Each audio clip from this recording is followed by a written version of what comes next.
Sa ngalan ng Ama, ng Anak, at ng Espiritu Santo. Amen.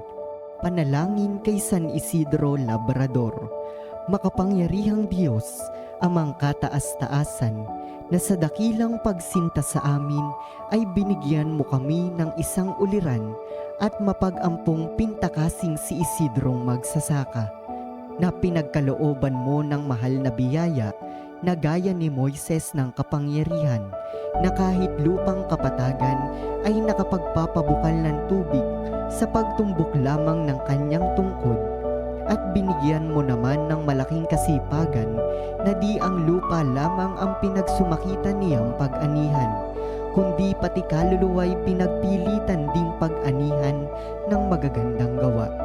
Hinihingi namin sa iyo, maawaing Diyos, na alang-alang sa karapatan ng mapaghimalang santo, ay pagkalooban mo kami ng makapangyarihang tulong na ikawawala ng katamaran namin sa paggawa ng kabanalan, at halinhan mo ng magandang kasipagan ukol sa magaling, at ang pagtulad sa kanya ay masundan namin ang biyayang inagaw sa aming kasalanan. Umaasa kami, Panginoon, sa awa mong walang hanggan. Siya nawa.